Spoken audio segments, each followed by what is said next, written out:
wouldn't buy no parts. Hey, Ben, go get my phone charger for me, please, sir. I got my stepson out here. He's out here fucking around. What's old caveman up to? What's caveman doing? Caveman was doing hay, and then he said something about he was going to do his Bible study, and so he's been doing his thing up there where his mama's at. He sent me a picture of Peterbilt that he's been driving, I guess, and we're gonna set him up on Pulpwood TV with the tributes on there. Yeah, it's a truck that the little guy he's working for, they own it, and he fiddles around with it a little bit. Oh yeah. Yeah, he's a good kid. I wish I had him under my thumb down here because there's a lot that he needs to learn, and I just ain't had the time to really get him one-on-one and teach him. But TJ and them, they kind of watch over him best they can and put him in the right direction. And his grandfather's old road dog, so Grandpa ain't gonna let him get too far out of reach. Oh yeah. But it's just, you try to raise your kids the best you can. Does your AC really have a charger where you put these in the back? No, it don't. I don't have running video games going down the highway, son. No, I was going to plug my phone in with my super fast charger. $2 charger. I mean, I burnt my truck up here. Where's that extension cord at? No, wow. Here, run that in there. Wow. Hey, can you see me on the live feed right here, Marcus? Look what I found. Look what I found earlier today going through. Remember them right there? Yeah. I wonder how many of these places went out of business. Now that's just crazy. I got a whole box of these things. Found a bunch of old. What's going on down there, Lolly?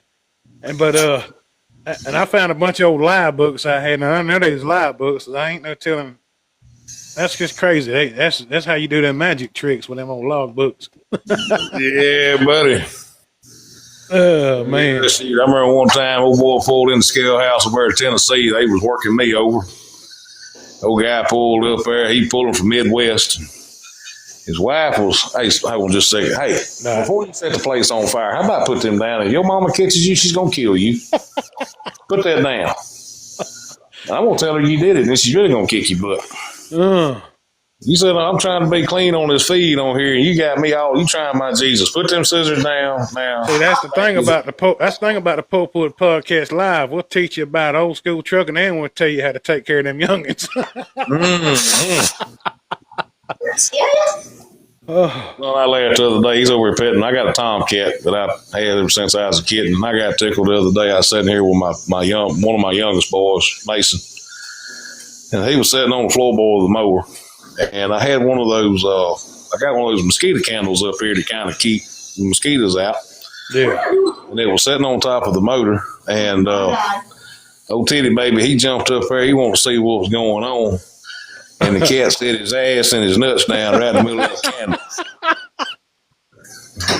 Oh, man. Mason said, he never made a sound. Mason said, look, Daddy, Titty Baby's on fire. No, man, that's your cat's name's Titty Baby? Yeah, we call him Titty Baby. He's always whining. Oh. But he, you know how to tell you, said, look, Daddy, he got wax on him. I said, man, that's one bad kitty right there. Oh, yeah, man. That sounds like it. But, yeah, as far as handling your kids, we throw the belt around here. We ain't scared. That's right. If we have to, we'll do it in a heartbeat. I said, it didn't kill me. It ain't going to kill them. That's right. That's the problem. That's the problem. It ain't a kid problem. It's a parenting problem with a lot of parents this day and time. Yeah, I think the funniest thing is that I made them get out there one time. They had really, really got me. And I said, start whipping. I ain't going to be able to quit. That's child abuse. Ain't sense in it. So I handed them some fingernail clippers. I made them get out there in the front where the flower bed's at. They said, what do you want me to do with these fingernail clippers? I said, y'all going to cut the grass? Oh, yeah. Cut the grass? I said, yep, with these fingernail clippers. Oh, you thought, man, I committed murder. One of them stood up and said, why don't you just go ahead and whoop me and get it over with? Well, nowadays, all you do is take their phone or hide a phone charger or cut off that Wi-Fi, and that's how you get to them now, though. Well, it's done got to where, nowadays they got technology at their fingertips. It's not yeah. I tell mine all the time, hey, what used to be in the dark is all in the broad daylight. So, watch where you go. I'm like Charlie Downs. Watch where you go. Remember where you've been.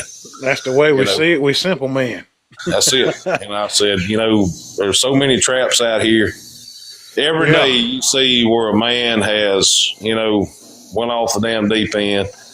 He's either gotten curious or he's just that damn sick. We got some guys around here that are running that deal, like predator versus prey, where they're catching those child molesters. They doing that here in Florida. You seen where old content creator JD DeLay, he's a con and all that. Him and that dude, the Alaskan Avenger, they've been running around bounty hunting. And that's what needs to happen.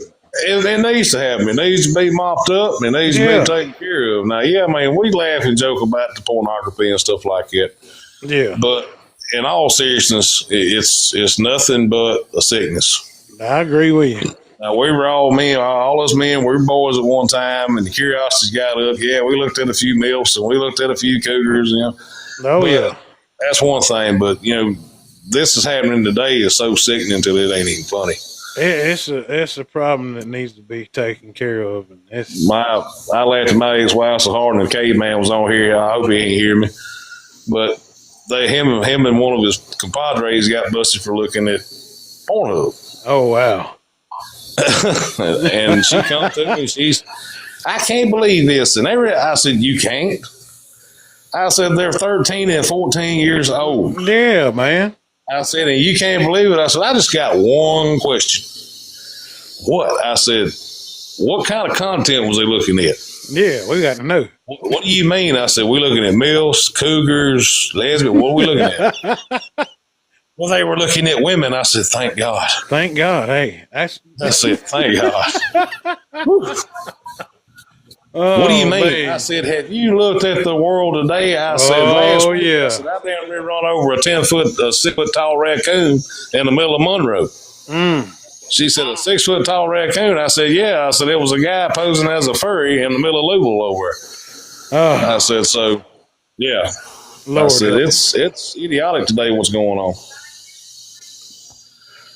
So, that's crazy. Back in our day, you'd have got whooped up on for acting crazy like that. We'd have took care of that.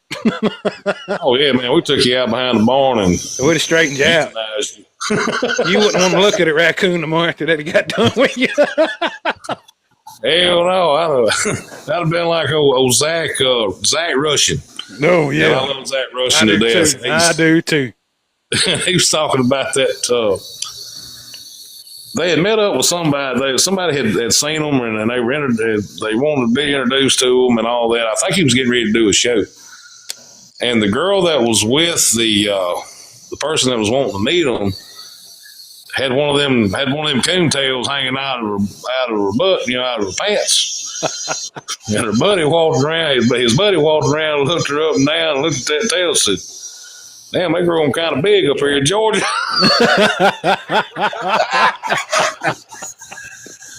I said, man, I don't want to crawl up under something there to that. But, my stepdaughter here, she come home from school. And she was telling me, she said, she said, this girl identifies as a bisexual furry in her class. And I'm sitting here going, I said, you're in the 5th grade. Yeah, I mean, we didn't know about I mean, they're educated. No clue. That's just crazy, man. The world is going. It's sick out here. Shoot, man, 5th grade, we worried about who got the latest micro machine or Matchbox car 5th grade. Yeah, oh yeah. Or somebody got a new video game on their Super Nintendo system or whatever. Oh yeah. I mean, we didn't worry about, all this crap going out here today. And I told her, I said, best thing you can do, I said, with individuals like that, and I said, I have told y'all time and time again that it is best to pray for them. I said, I ain't saying don't talk to them. You just don't give in the way they're living. I said, but you pray for them and you go about your business. Yep. So. But the bad thing about it, though, man, we live in a time where it ain't bad enough that we don't, you know what I mean? We leave them alone. But if you don't participate in activities, you're just a horrible person. I mean, what the hell's wrong with you people? Well, it's like Phil Robertson said one time in an interview, this is when Duck Dynasty had became a big thing. And God love him. You know, he said it. He said a mouthful. He said nobody can agree to disagree anymore. That's right. You know, and that's the problem with the world today. I mean, but in the minute that you don't agree with them, they want to shove down your throat as much as they can. It's like I was listening to Hank Williams Jr.'s "I'm for Love" earlier today. I'm for if you don't like it, can't you just let it pass? That's it. That you just let it pass. Yeah. I mean, that's crazy. You know, but it's the world we live in. It's the new norm, and you know, I'm hoping and praying one of these days it'll all change. But I don't see it happening anytime soon. It's just steady getting crazier and crazier and crazier. And I finally told one individual, and they which naturally they didn't partake in believing in the Bible. I said, take a long, hard look at Sodom and Gomorrah. Yep. A long, hard look. Yep. I said, really investigate. I said, you ain't got to go through the Bible. I said, there's several clips and several histories on it throughout. It didn't end too well for him, did it? No, it didn't. Especially when Lot's wife turned around being nosy and got turned into a pillar of salt. Yeah. Yep. That's crazy. I was reading that in the Bible a couple of weeks ago. Now, see, for you women on here, y'all remember that. That's what you get for being nosy now. That's right. But, and it's actually been found over there. They found the salt and they found the white horsefly hurt. We got them big ones here in Florida, too. Man, look, we got them little ones that look like deer flies. Man. We got them big old horse flies that land on you, sound like they fly, and they sound like they got boggers on them. Wow, wow, wow, wow, wow. This song around here fly, they registered with the FAA. Oh, wow. I reported one last Wednesday. Oh, man. That son was dragging the turkey off. I had to call somebody. Louisiana, about like Florida, everything wants to kill you. That's it. Everything wants to kill you or suck the life out of you. Somebody down there said, freaking Marcus. I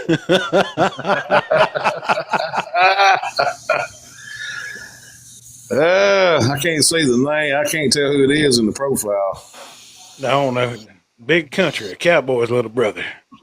No, man, what you doing down there? You been down there catching them slabs, ain't called nobody. Why you catching them slabs, old boy? I know you started what you been doing. You been down there catching them white perch. They ain't called me, ain't called your big brother either. We usually go every year fishing. Let me tell you about that. What you got? Let me tell you about that cat right there. If it's a white perch in a mud puddle, he gonna catch it. He one of them guys, ain't he? Oh yeah. He's in his sentimental recliner right now. You probably next to a water hole, ain't you? They giving somebody a break that way they can catch some fish. That's it. They like I said, if it's a hey, I appreciate that follow, River. Yeah, he's got a page on there, and they're all the time doing fishing and stuff. And I think they fish a lot of tournaments and stuff, and they do pretty well. Baby boy is doing really good. Oh wow. Landon, like I said, if it's a white perch in a mud puddle, Landon's gonna catch it. I don't care who you are. And he, like I said, he's done really well. And he's an old truck driver. He's old chain dragger. Oh yeah. Me and his brother, we all grew up together. And me and his big brother, we went through high school together. And high school got out. His big brother went to the military. I was on my way and didn't make it. But when we all got through doing what we was doing in that time, we all came back here and started driving trucks. And what they say? Say you always go back home. What they say? That's it. I left home, went, ran a log truck, whatever. And I stayed home here for about 10 years. And when I come home, it was back in a truck and back to doing what I was doing. I live about 30 minutes from where I grew up at. I grew up in a little bitty old town, Greenville, Florida, right off of I-10.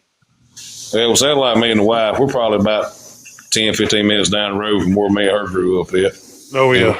That area. And the sad part about it, you still don't see nobody from there. That's what's sad about it. Yeah, you talking about catching fish. We go to my in-laws and fish on that St. John's River a lot down there around Green Cove and St. Augustine. Oh, yeah. We like to tear them reds up, but they putting in a new bridge right there on the river where we usually catch the reds at. I guess the vibration from them doing the construction, ain't nobody been catching the reds this year. Man, it don't take one bridge job to screw up a fishing hole. That's what happened over in the creek one time. We'd been catching them slabs, and when they started construction on that bridge, buddy, that was it. I mean, it killed the beds, it killed everything. Old River said he's been on St. John's. My in-laws, they live over there in Orangedale, if you know where Orangedale is. Oh, yeah. Yeah, Atlanta's been all over fishing them tournaments. Yes, sir. Man, that'd be a good job to have right there. Well, kill me, he wins all that big money. He don't know me, his big brother, and he wins all that big money. Oh, wow. I don't know. They say if you enjoy what you do, you'll never work another day in your life. That's it. Yes, sir. I wouldn't mind being a professional hunter, but it just ain't I ain't found no openings yet. Never know. Oh, Michael Waddell or somebody like that might hook you up. Well, I'm telling you. Have y'all noticed on these on TikTok, they wanting you to promote their products and stuff, and it goes like, go to the link and whatever.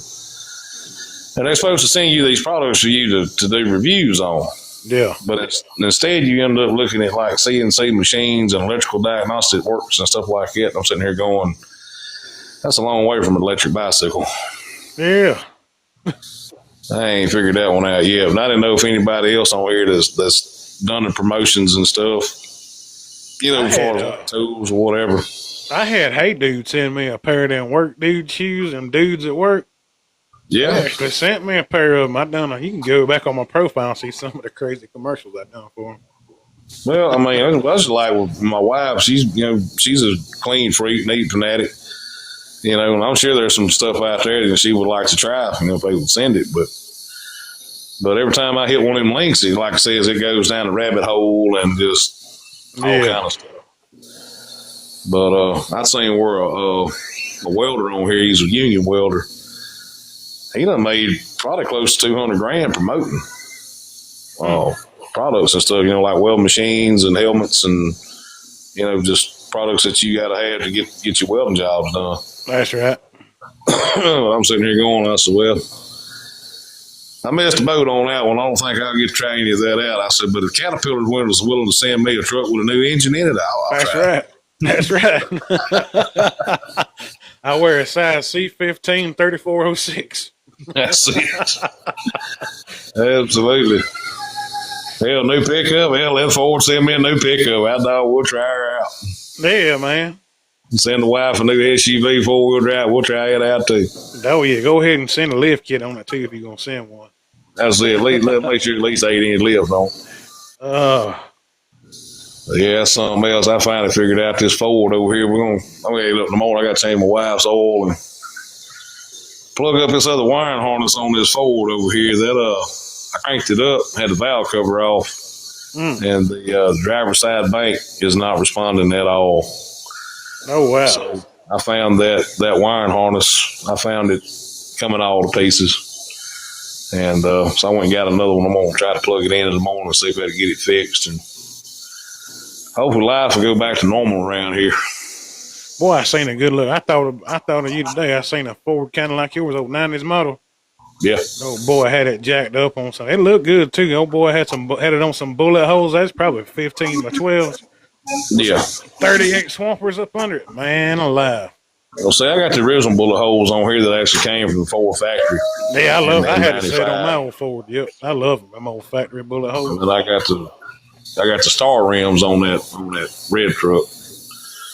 But I said, well, I'm on the upgrade so bad, but right now we just can't. I'm gonna, like I said, climb on this dump truck and try to get us out of the hole. But oh yeah, man, everybody thinks buying these hopper bottoms, everything's the answer. It's not the answer. You stay broke. About like a log trailer. Pretty much. But I don't know. I got a friend of mine lives up in Adel, Georgia. He been running flatbed for years. He does pretty decent with his flatbed. He got a regular flatbed and he's got a Conestoga. I love pulling flatbed. I love pulling Conestoga, but I don't know who to call anymore. I done got picky, and God forgive me, I realize that, some people can't be choosing what they want to do, but it's going to have to be one nice Peterbilt and a good flatbed to buzz me. And I enjoy doing the flatbed. You get your exercise, you get active, you get to walk around, and yep. You'd be surprised where a flatbed will carry you, Oh, yeah. Man, I've been all over the United States war. I don't care about hauling freight, man, going to them freight warehouses. And I don't either. Being around, yeah. Yeah, I do too. I like hauling steel, and I like hauling anything, no tarp, I love it. Oh, yeah. I don't mind tarping. I hate untarping. Untarping is what I hate the worst. Oh, yeah.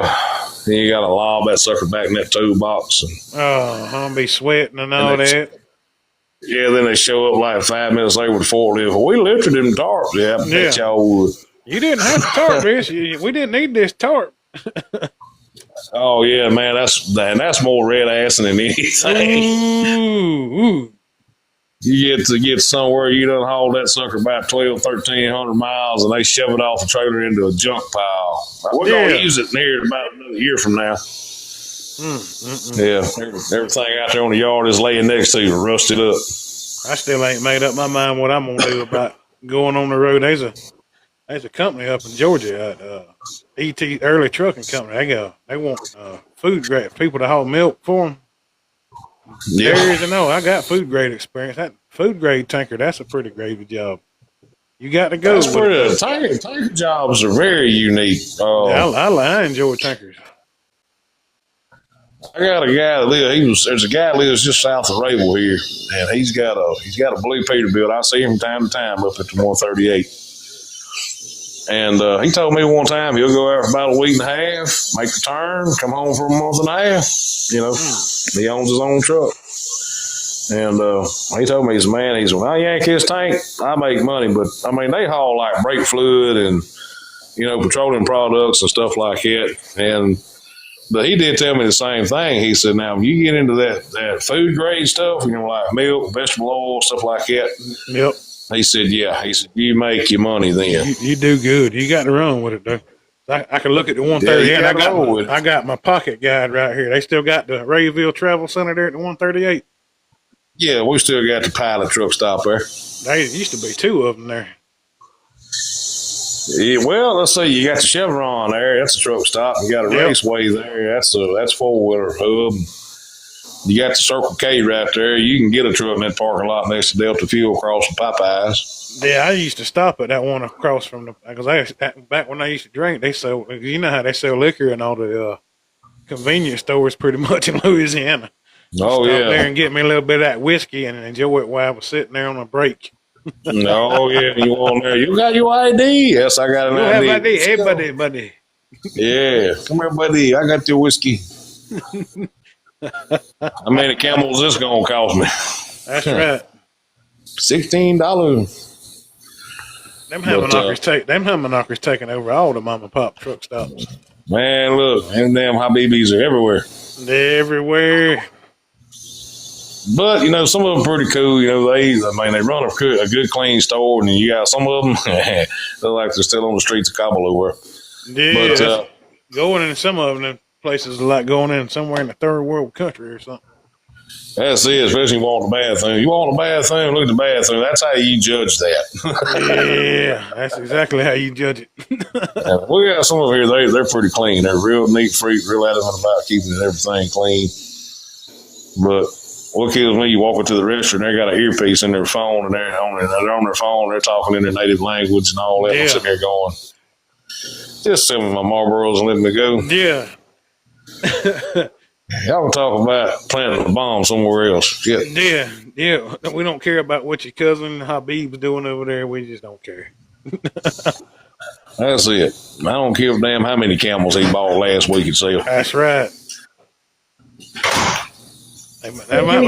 We got bull haulers, cattle haulers over here. They might have camel haulers over in the Middle East. You can't ever tell. They probably do, son. They probably got them damn cab over bob trucks loaded down, son. I bet they got them loaded down. About four of them up in that thing, running them camels across the country, coast to coast over there. I bet you them damn scanties pop a wheelie when they come across there. Had chicken lights all over it. Hey, you laugh about that? I've seen that happen. Oh, wow. I seen one truck they had over in maybe in Russia or maybe in Belgium or somewhere. They run in Scanias, and man, that dude was decked. I mean, man, it was a sexy looking cab over. That dude was jet black. They had the stacks behind the cab. They had the LEDs all around it. Oh wow! I mean, it was a real thing. And having a set of 8-inch stacks on it. Believe it or not, it did. It had a set of 8-inch chinos on the back, and one of them Punjabi camel haulers.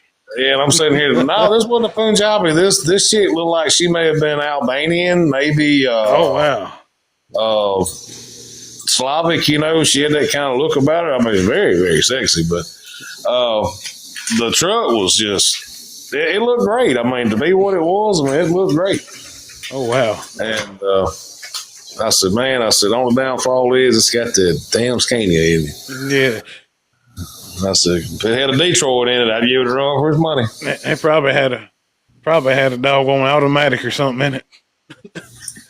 I couldn't tell. I mean, they done pictures of the inside of it. Yeah. And it looked like it had a manual transmission like you would see in a cab over. But it could still be an automatic, Oh, yeah. But, I mean, it had a clutch. It had everything. But I was watching one little Indian video. That son gun, he's, I guess, running around the airport in this thing. And he reaches down there with his two little fingers and he works his stick. And then he'd be driving along there again, turning, he'll work his stick again. You know what I'm sitting here going, how many speeds does this damn guy have? He shifted that thing in like a 5-minute sequence. He probably shifted 28 times. Mm-hmm. When I'm sitting here going, that ain't no quadruplex Mac transmission. Oh, man. Man. But yeah, they do all kind of crap over in them different countries with them trucks and stuff. Oh, yeah. I had a guy that was selling them international. I actually had a guy from Africa contact me over Facebook. I did. She said I can go. She said I can go. Wanting to buy my truck, and I'm sitting here going, I had to personally sell this. How would I even begin to even get that thing on the ship and get it sent over, And furthermore, how am I going to get my money out of that kid? That's right. I said, it's bad enough we had that Prince on Yahoo back in the late 90s. He's trying to give that $1 million away. I didn't believe him. Y'all remember that? It was on Yahoo. You had the chat rooms, you had the emails. And you get that email from this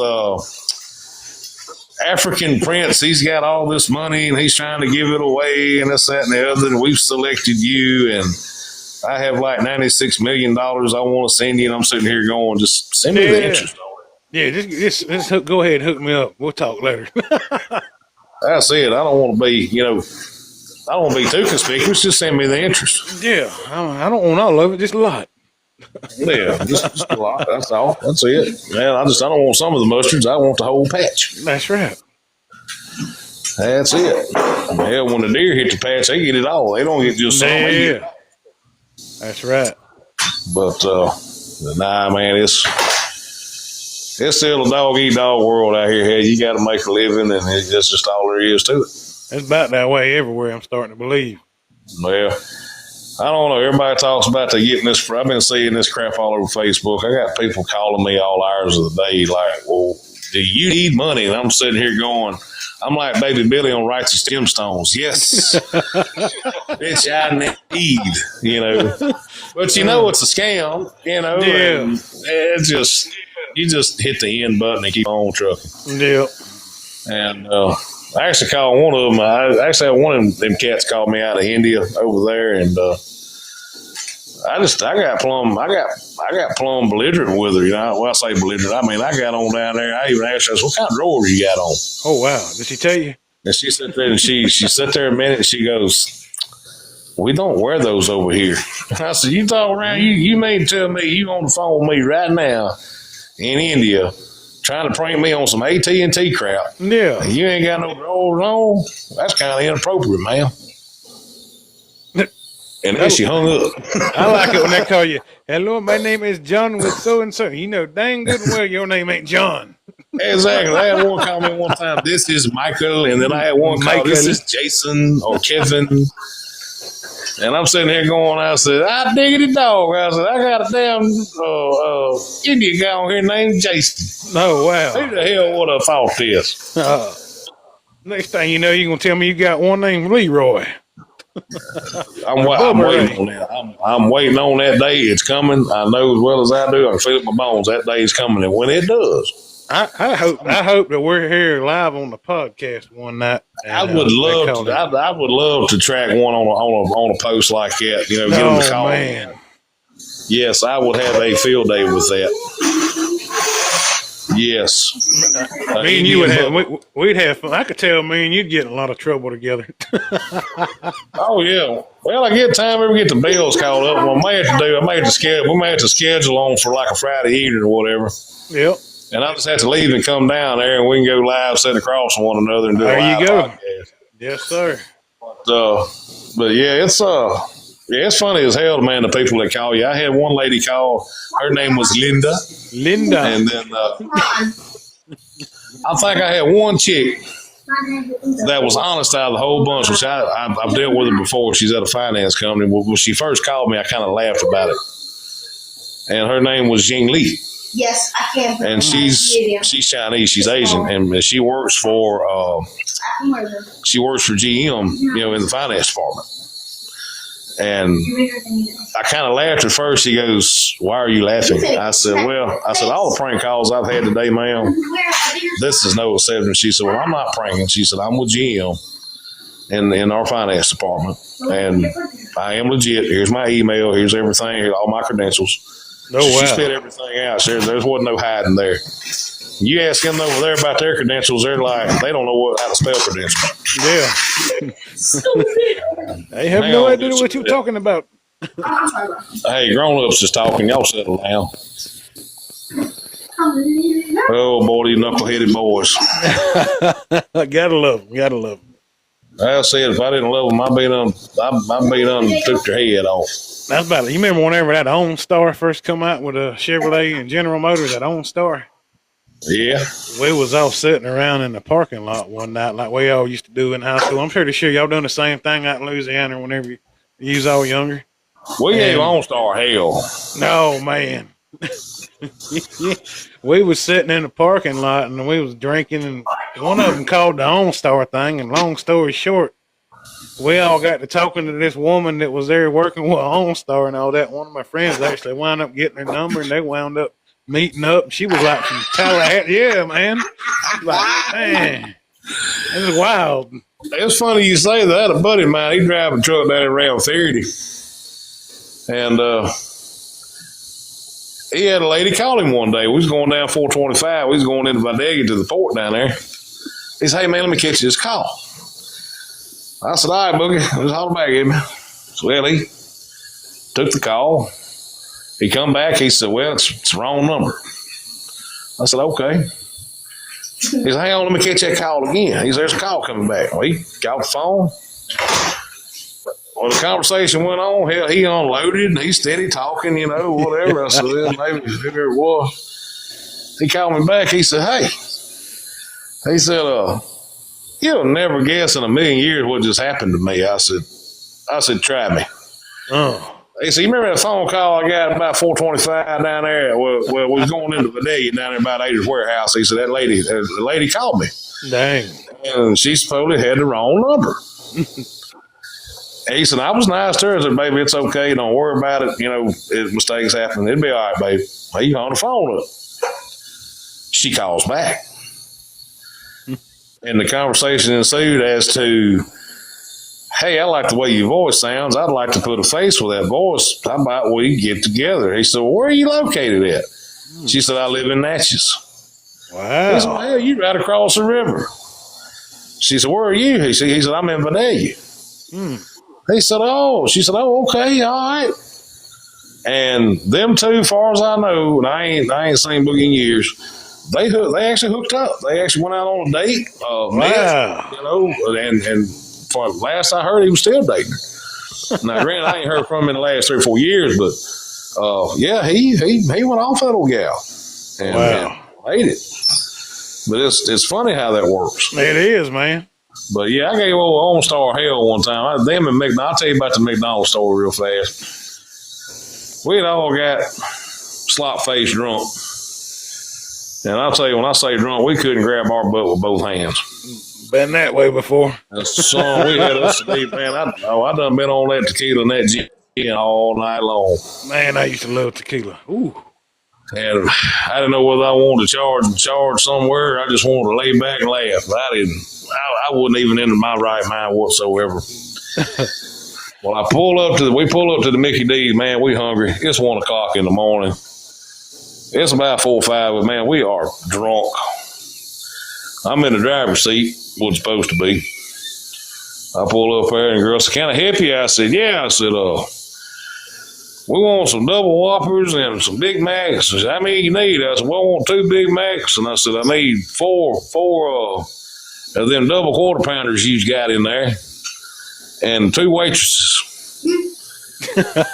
Come back on there and she goes, sir, that's 2 Big Macs and the quarter pounder. I said, yeah. I said, 2 waitresses. She said, sir, they're working.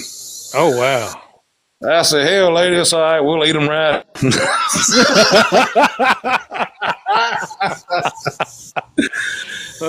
Needless to say, the one at the window goes, she goes, I get off in here about another 5 minutes. I said, well, hell, how about we do this and I ain't inebriated? There you go. Yes, sir. Man, that's what I always loved about whenever I was younger and started trucking. When I first started my trucking career, being clean cut, young back in the day, it took you a long ways because you didn't have a whole lot of competition when it comes. You know what I mean?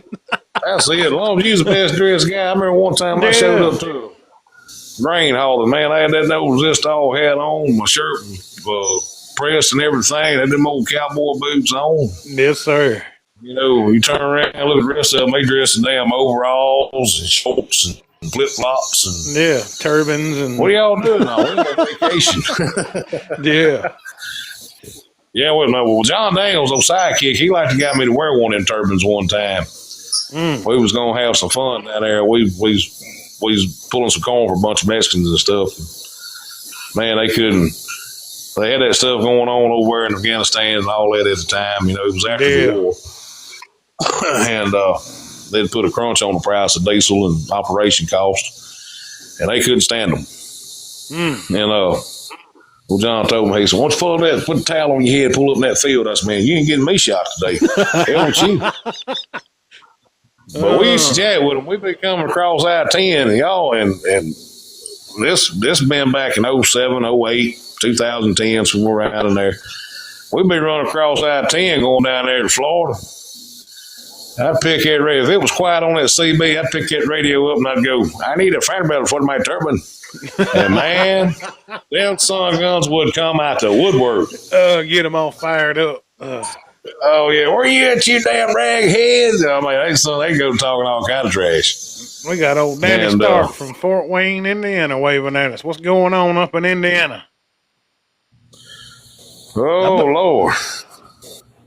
He said, did you hear about Willie Nelson got hit by a car the other day? No, what happened, Danny? No, what happened to Willie? What happened to Willie? Come on now. He was playing on the road again. Danny. He was playing on the road again. Oh, that's a good one there, Danny. Yes, sir.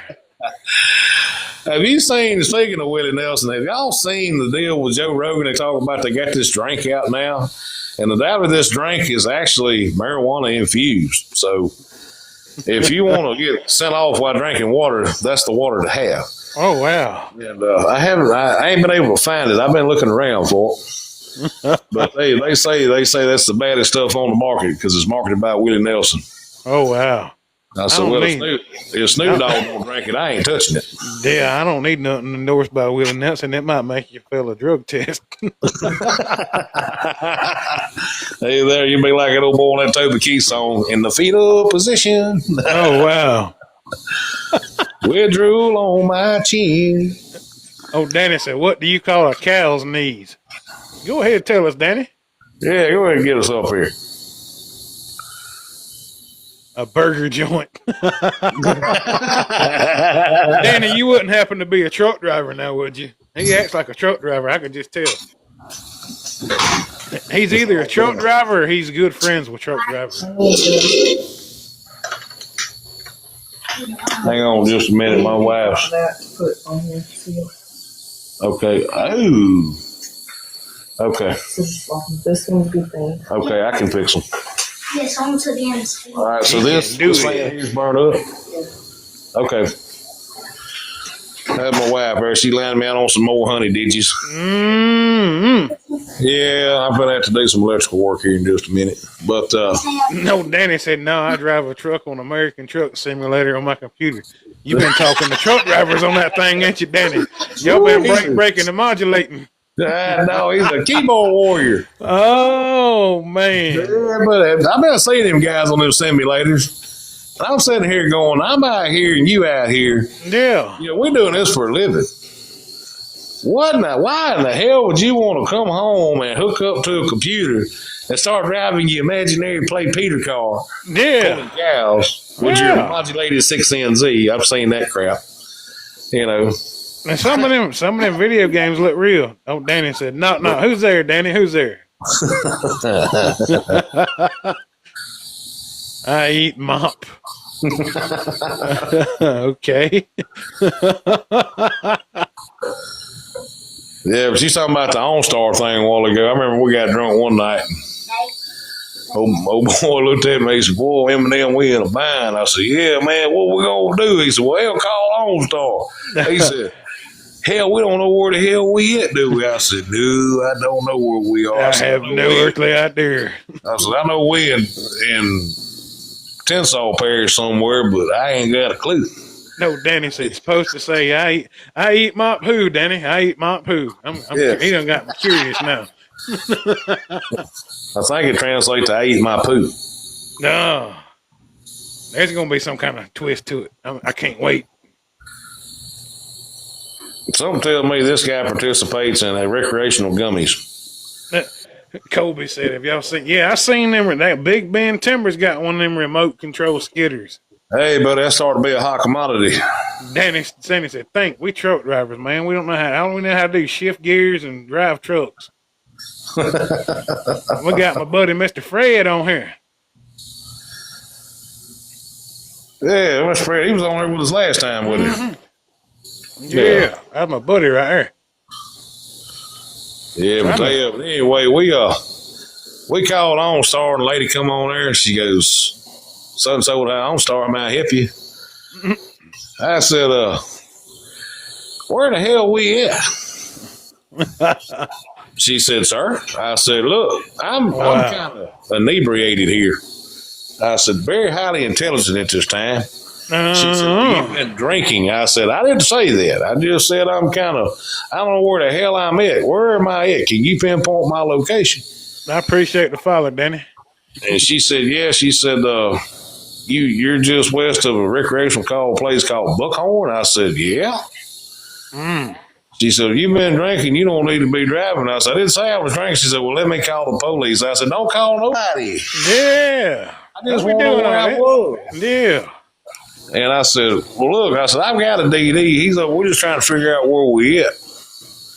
Okay, sir, have a good night. And I got off there. I told that guy, I said, man, we don't never call OnStar again. I said, no, they a snitch.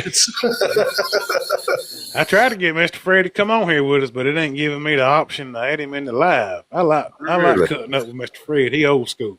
Mr. Fred, we doing all right. I seen you comment down there. How y'all was? We doing good. What part of the country you in tonight? And if you want to, you're more than welcome to come on the live and talk with us, man. he sent me a cool thing. Have you watched Pulpwood TV, that show that I done? Not saying the one where you was on there, acting like the Macho Man Randy Savage. Oh yeah. No, I had to send you. I'll send you the link to it on YouTube. But it's a TV show that I'm for YouTube that I'm gonna start doing where people send me like trucking content and all that. Yeah. And Mr. Fred sent me an old video of his daddy and a bunch of truck drivers standing around telling old stories. Man, it is awesome. It's hilarious too because they tell some pretty good stories on there. And I'm gonna put it on the. That's the way it is when it gets around me and John. But the thing about it is, some of the stories that we have about me, they're kind of rated R, PG-13. A lot of mine are because I used to be wild. But we'd have to make it to where it's like a 18 or older room for them to come in and listen. But yeah, it's a lot of funny stories. A lot of funny crap happened to me over the years, and I mean, God forbid some of it ever gets out. I'll never live it down. But oh yeah, but one guy of mine, he called us, man, we bought an old truck, had an old sleeper belong to you. I said, y'all burn that sleeper, if you start talking. Do not install any of those black lights in there. That's it. I'll run those black lights, and if it starts talking, shoot that something. Please evacuate the vehicle. And I've had girls point blank ask me, have you ever been with a lot lizard? I said, no. Exactly. I said, no. I said, I've been with a Cafe Connie, if that's what you want to ask. Cafe Connie. There you go. I said, but as far as a parking lot princess, no, I ain't never been one. Mr. Fred said, I can't come up. Come on now. Tell Mama let y'all chain. Let's go. That's right. Don't worry, mine's got me on the chain, too.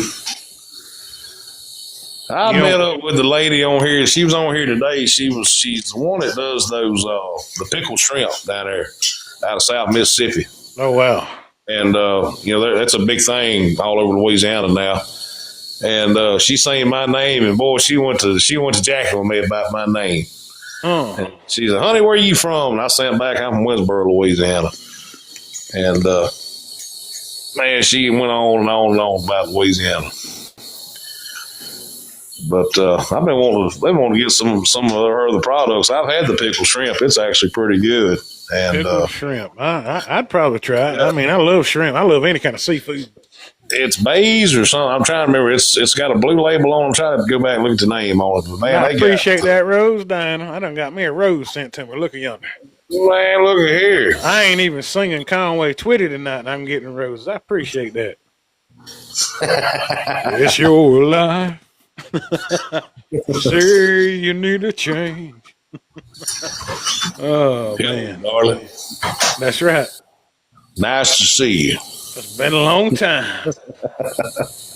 You're just as ugly as Swampy used to be. I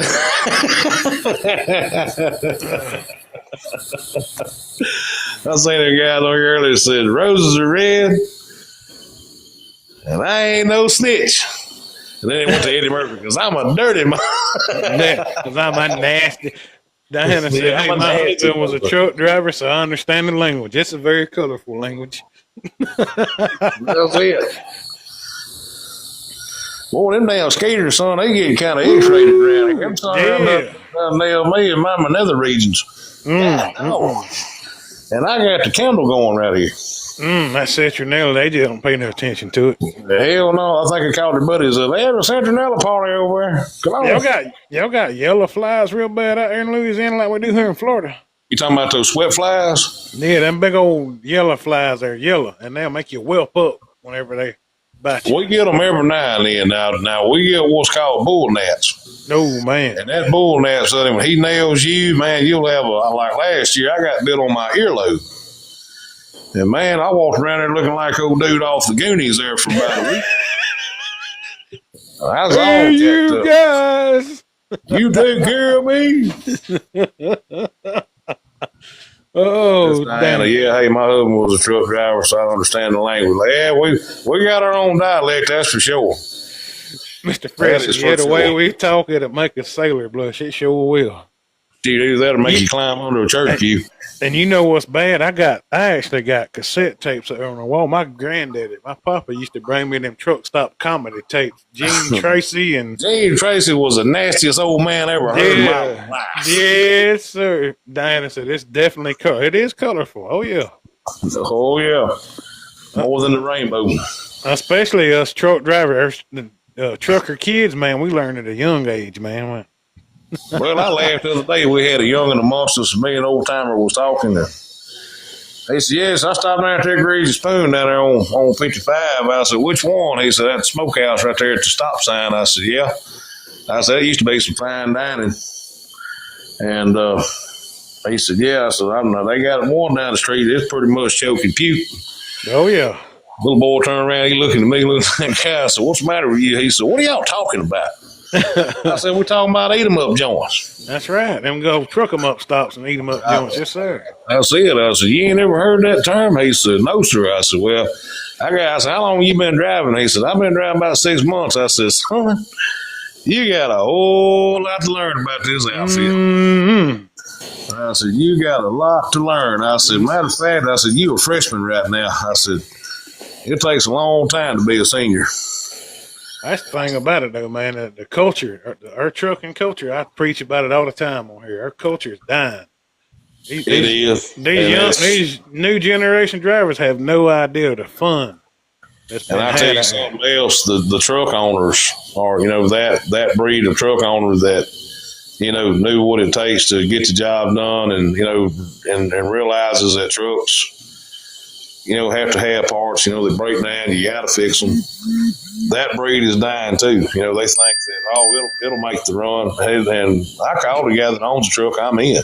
Mr. Fred said, "Have y'all ever raided that barbecue place on I-40 at exit 184 in Arkansas?" I don't know if I have. Ooh, yeah. Is that the one right here in Little Rock? He's talking about the salad fork. I've heard of him. I never stopped. Kobe said Hurricane Gussie knew that joke line for. Diana said her husband drove for Yellow Freight. We appreciate his service. Yeah, buddy. Yellow Freight was large and in charge in this day. Yes, sir. And Daddy drove for Roadway. Yeah, Roadway was a major player. Old Big R diesel car. I used to love seeing them and Southeastern. Southeastern is still kind of big, but I used to haul a lot of. I worked with TLI out of Russellville, Arkansas. We hauled a lot of doubles for Southeastern and on. Yeah, well, see, I tried to go to work with Southeastern. It was hard to get into. That dog being, I'm having a phone call coming in. Mr. Fred said his dad drove from Big O overnight. I don't feel like hearing that BS. I don't feel like hearing that. Mr. Fred said his dad drove from Big O. Indeed. Good old overnight.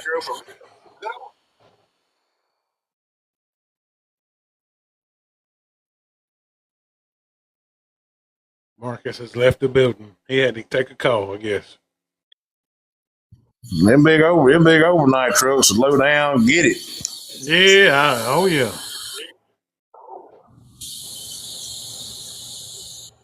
Yes, indeed. Yeah, I had a phone call. I rejected the call. I'll call him back. You should have done three-way. That way we could have. Hello, my friend. How you doing today, my friend? That's what Have we you need. talked about your car's extended warranty?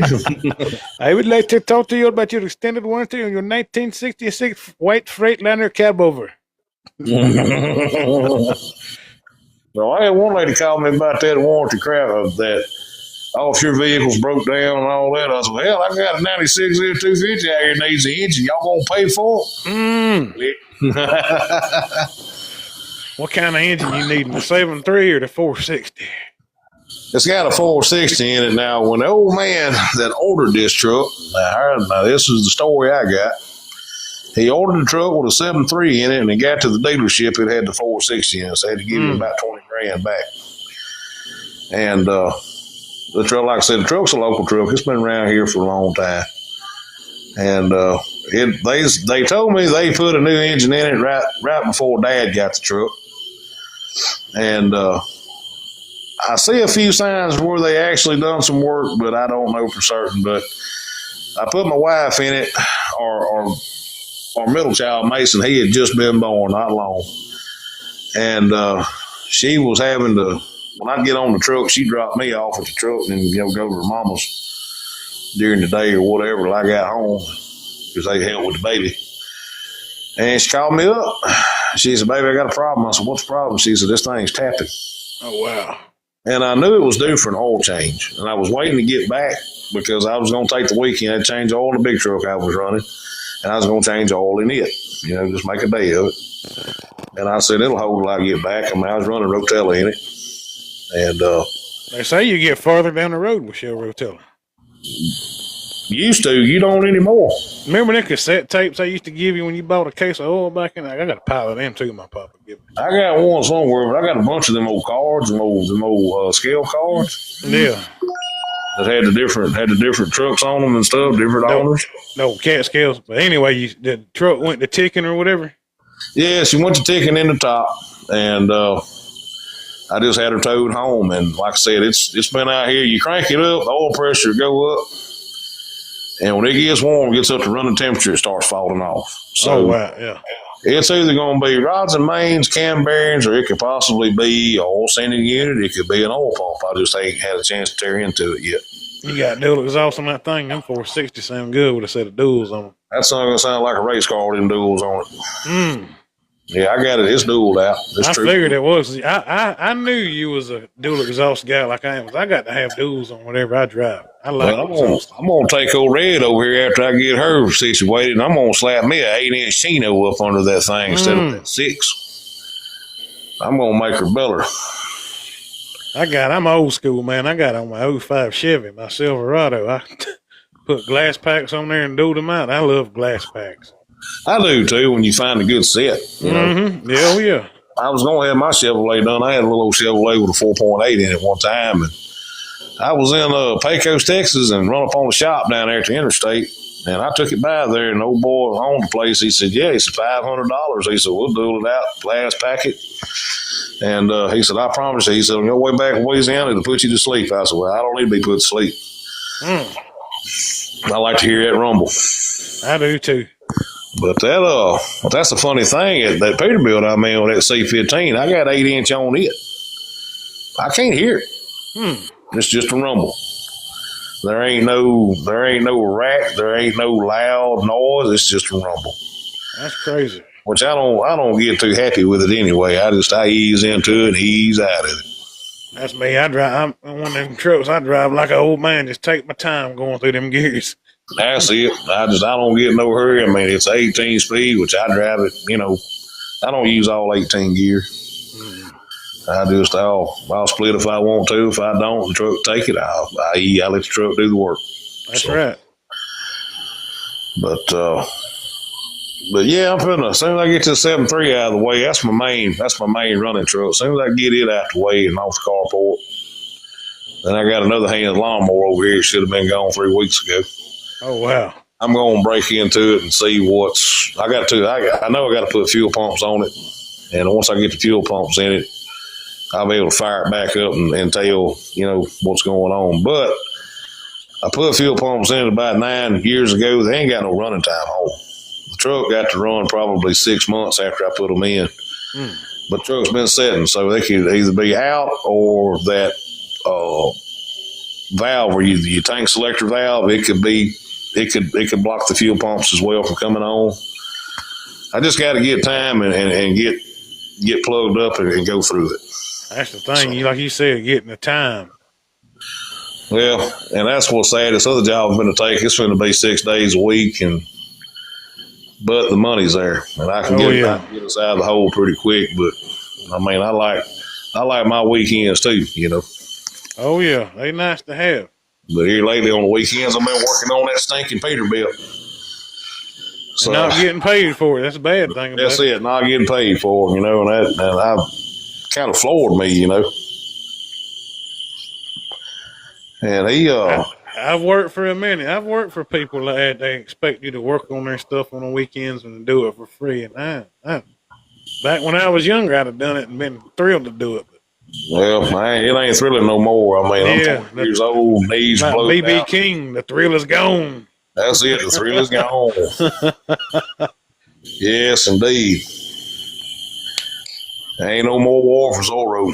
Mm-hmm. I ain't going back. I told the guy I go to work for, I said, I'll help you on the truck. But luckily, he's got a son that's actually a jam-up diesel mechanic. I actually know the boy, and he's pretty sharp. So there you go. Truck's got a DD13 in it anyway. I ain't jacking with that. Yeah.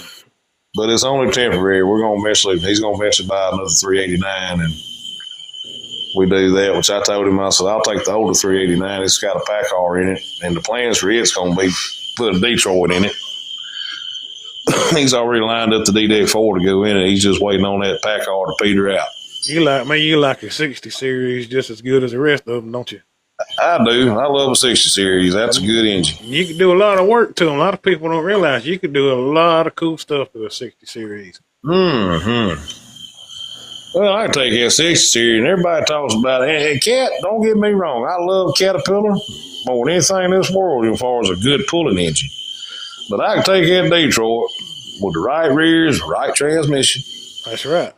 I spank that Cat's ass. Mr. Fred said these trucks today, you got to call someone at NASA to figure out what's going on. He ain't telling a lie there, did he? I heard that, I did. That ain't no joke right there, Mr. Fred. You crank up a Volvo, you got to have a college education just to put it in gear. Yeah, man, that's crazy. All these sensors they got, where trucks really messed up at when they started putting that DEF on them and all that. Yeah, trucks, now they can't breathe. Out, and I look for Caterpillar, and I look for Detroit to get back simple. Now, International has got an engine out called A26, and from what I understand, it's simple. But at the same time, I think they actually went with the European style. I think they went with gears in the back of the damn motor. So you got to worry about timing it too. So, we don't have cab overs over here anymore. And nobody's going to run out. Nobody's going to run out with their 79 K100 and go, I think I'll put an MP8 in it. Yeah. Or a VDE 12. No, sir. We don't do that shit. That's crazy. Even the guys that's, running newer cab overs, like early 2000s, late 90s, they're not going to run out here and put an engine like that in a damn truck. That's really what I want. That's really what I'd love. I either want me a model or I want me a K100, man. Well, I still got my heart set on this K100 down the road, and I just got to get my funds built back up, get to where I can do something with it, because it's a truck with a lot of potential. It's got a lot of history. I know the man that owned it and drove it from the time it was bought new until he passed away. I'm going to win the lottery one day or hit it famous or something like that, and I'm going to buy me and you both trucks like we want, and we're just going to go to truck shows. If I ever win the lottery, I'd like to do that. But if they ever hear about me winning the lottery, I'll get with you. But anybody else around here, I might buy a carton of cigarettes. There you go. Mr. Fred said, I'm driving a Detroit now. It's nothing but a boat anchor. That's about all them new motors are. Them DD15s are. Them songs ain't nothing but a diesel shop headache. But the X15 by Cummins is all right. I've drove them in them newer Peterbilts and all, and that I'd rather have the X15 than the X15 has actually came a long ways. Yes. When you get them deleted, you got something. Yep. As long as you do your overhaul right and follow direction, don't try to cut no corners. That's right. The only thing that I recommend on the overhauls on those Cummins, when you set that head down on there, you do your first torque, do your second torque, and do one round of your final torque, and you let that baby sit overnight. And you come back the next morning and you finish out on the full torque, make you 2 rounds, and that head is done. Now, if you fly in there and you do it overnight, leave it there, and not do it overnight, and just fly in there and do it, it may be a year, it may be 8 months, it may be 6 months, but eventually that head gas is going to blow again. Mm-hmm. It's coming. And so what I've been doing the last ISX I done just like I done my Detroits and my Cats and the 400 big cams and the N14s. I do one round of final on them, and I leave them overnight. Come back next morning, finish them, and they're good to go. So, and that trick has worked for me and many other mechanics. And Mr. Fred said, "Yep, the X15 is the best Cummins has come out with in 25 years. I like them. They got plenty of power." I missed the Signature 600. ISX. Yeah, buddy, the Signature 600. That's what I had. I had a 05. I was a 05 or 06 W9.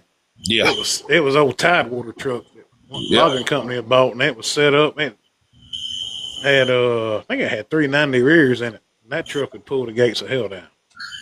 Well, we had that. Buddy of mine had that old Freightliner condo. That sucker had that Signature 600 in it. And I had about a 650 horsepower Caterpillar. That son come on around me like I wasn't nothing. And I had everything in the world to take him out. But if he ever got to drop on you, you wasn't going to catch that Signature 600. Mr. Fred said the one that had the one belt. Yep, had one belt. Yep. And I kind of enjoy having that one belt. That was a lot of crap. But I remember them old Detroits, we had them dual belts on the AC and alternator, and you had the adjustment bolt, and you had the through bolt that went through the front cover and all. It'd wallow the damn front cover out, and then it'd break the damn the adjustment bolt. You never could get them damn belts tight enough, you know.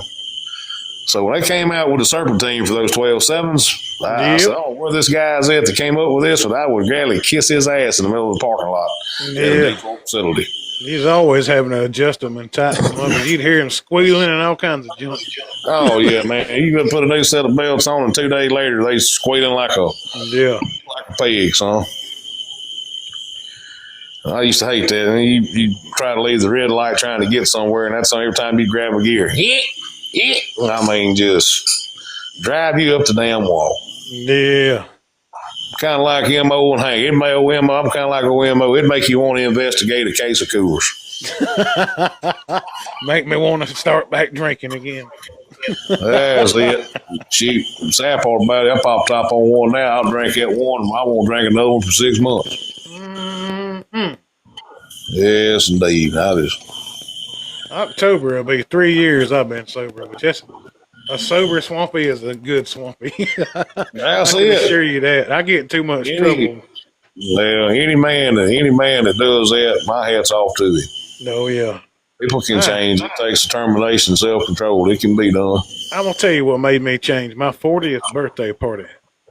I got to raising a little bit of cane and about got in a fist fight with somebody at my own birthday party now. And it upset my daughter. I think she was 7 or 8 years old at the time, and it upset her. Got to crying, and she said, "Daddy, I wish you would stop drinking."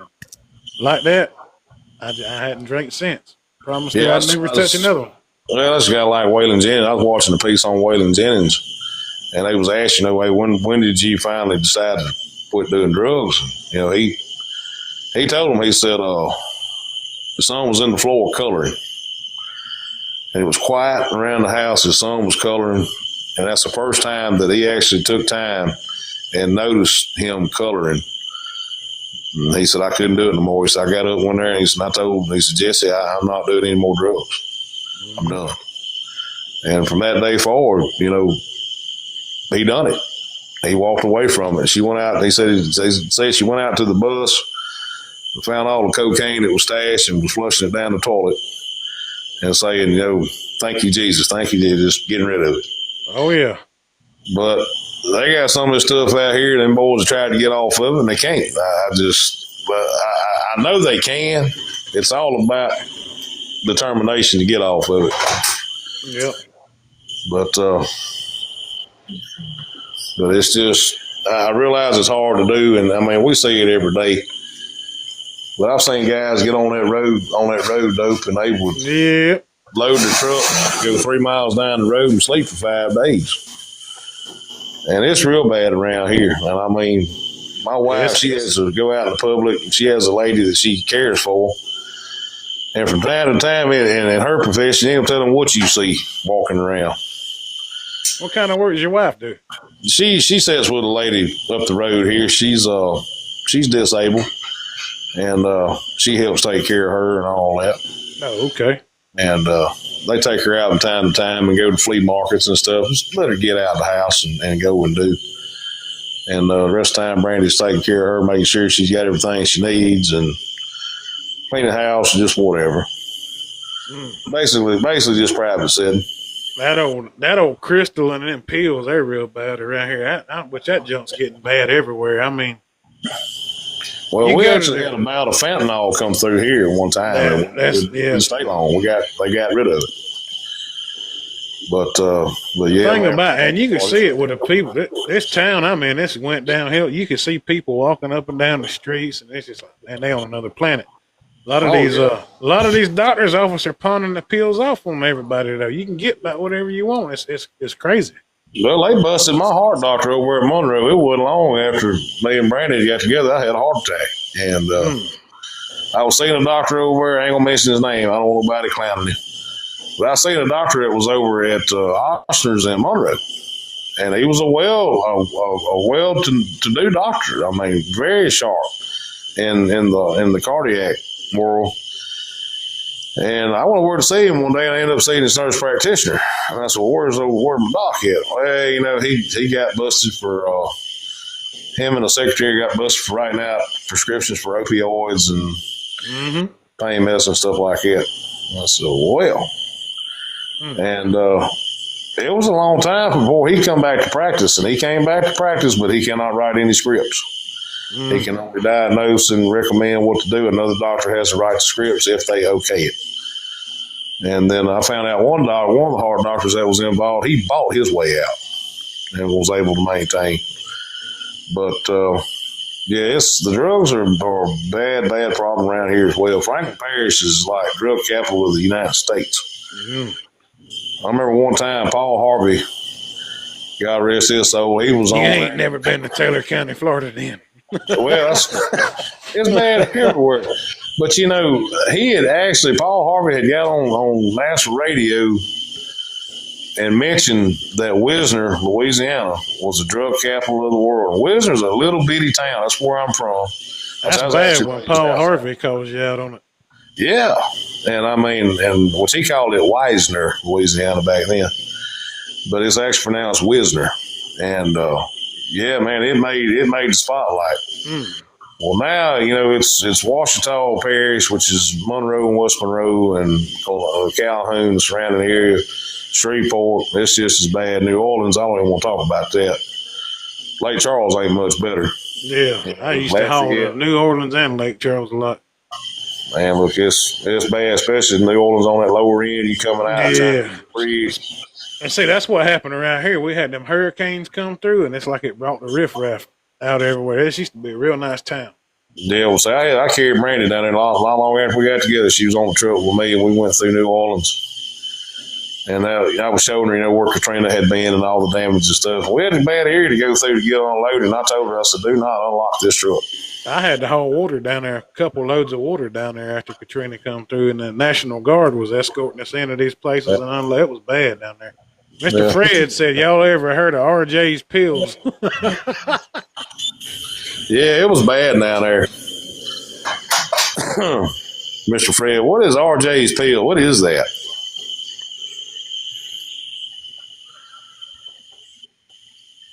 Mr. Fred had put on there, y'all ever heard of RJ's pill? RJ's pills. I heard of Black Beauties. I've heard of West Coast Turnaround. Oh, yeah. RJS.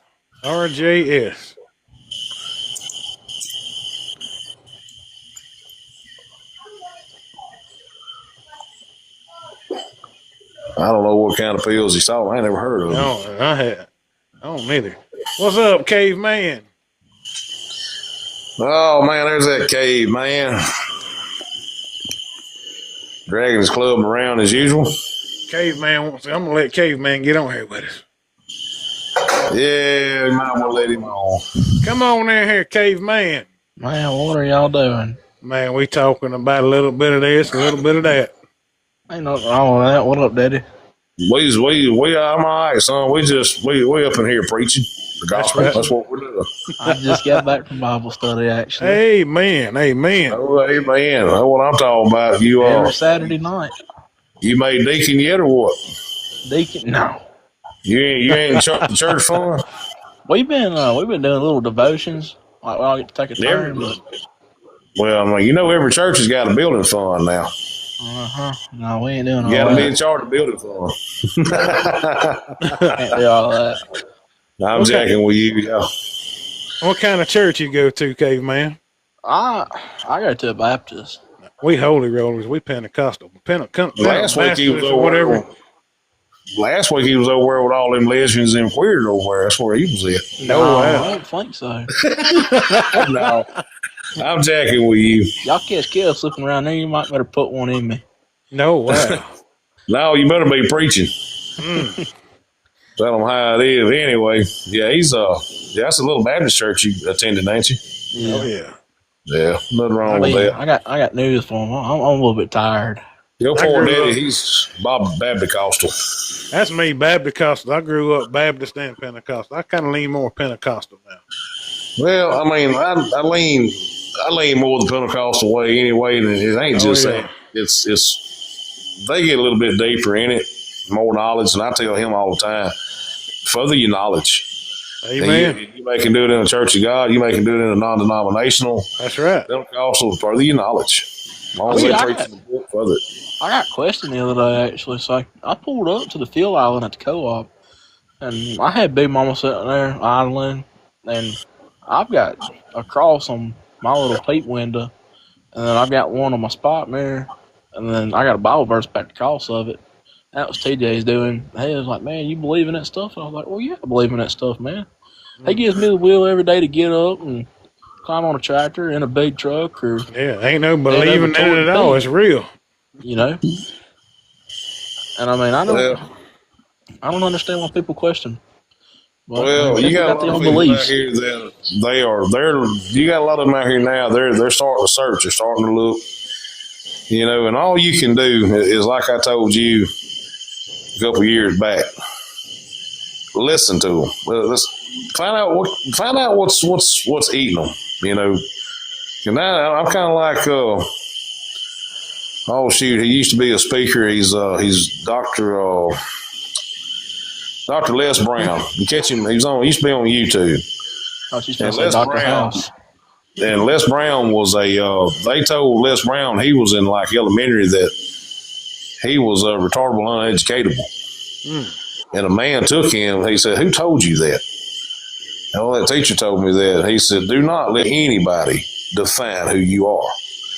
And it took off from there. And if you ever get time to go and hear him speak, you need to listen to him.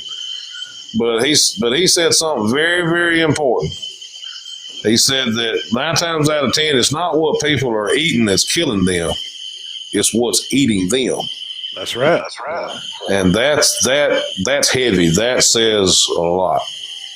Christ is a big thing, honestly. Yeah, man. I mean, he died on the cross for us. I mean, he give his life that way we'd be forgiven. I mean, a lot of people believe in him. They just don't want to. You know what I mean? Yeah. A lot of people are scared of what they don't understand. That's true. Another thing is, like, a buddy of mine, he held devotion 2 weekends ago. He talked about picking up your cross daily. That kind of hit home, Amen. Well, that's an everyday thing, and you have to tell yourself that God's not going to put no more on you than you can bear. And I know we get out here and we joke and pick and all that. When it gets down to that, that's a serious thing. Yep. And it's this is eternity you're talking about. This is where you're going to spend the rest of your life after death. Yeah. That's right. And a lot of people think of death and they're like, oh my God, I'm going to die and I'm leaving this behind, I'm leaving that behind, and all these people. And I'm sitting here going, it's the beginning of a new life. Yeah, this ain't our home. We're just passing through here on earth. We're just passing through. We just in a shell passing through. This ain't our home. Riches ain't here. They're up there, Yep. and I've had to tell myself that because, me and the wife, we had a little round here about 2 days ago. And I mean, it got down to the point to where it was going to be some paper file. And I told her, I said, I'm tired. And I said, the only thing that really keeps me going is knowing that the fact that my riches ain't here. I said, now, we're trying to do the best we can. And I said, it'll get better. But you can't throw your hands up when the going gets tough. You gotta buckle down and stick with who brought you, you know. Because the devil will do the best he can to try to come against you all the time, man. That's it, you know. And I understand, you know, hey, she's tired, and I mean, and I'm trying to, you know, give her the life that I want her to have.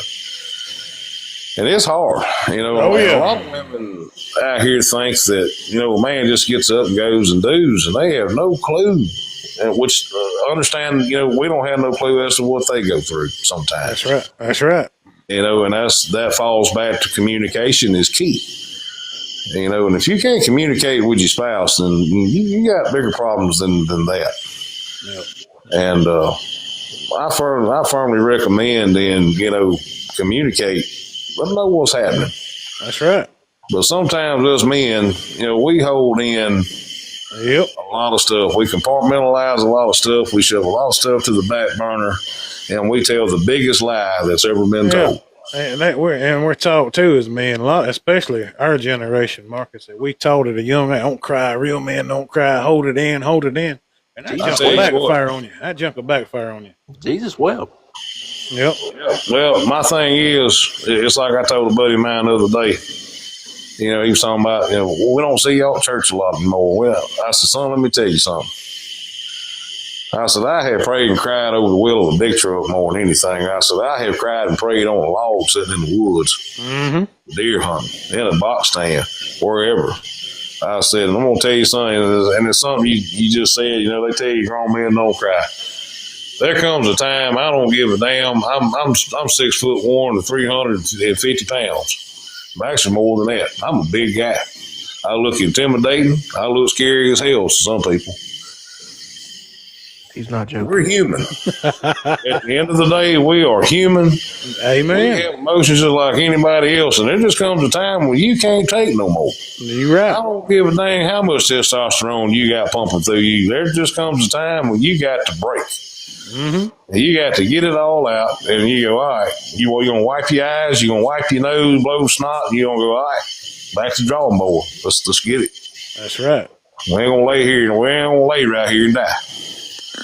You know, and that falls back to, you know, having a great relationship with God. You know, you're going to stumble. That's right. You're going to bog down. And there just comes a time when you got to surrender everything that's bothering you and everything that's against you and everything that you're fighting. You got to surrender it, lay it down, weaponize your faith, and leave it with him. That's right. You got to give it to him, let him handle it. That's it. And it's hard to do. And I love to have conversations like this because, you know, where 2 or 3 gather in his name, he'll be there. Amen. And a lot of people don't realize that. That's right. You know, I got questioned earlier, actually. And Nana was like, you want to church in the morning? And I said, no, probably not. There's been a few things happen at church that I just don't agree with, but, you know. Yeah. I'm human. Well, I'm going to tell you now, when it comes to churches like that, your grandma will tell you just as I'm going to tell you. You need to get on your knees and you need to have God send you to a church.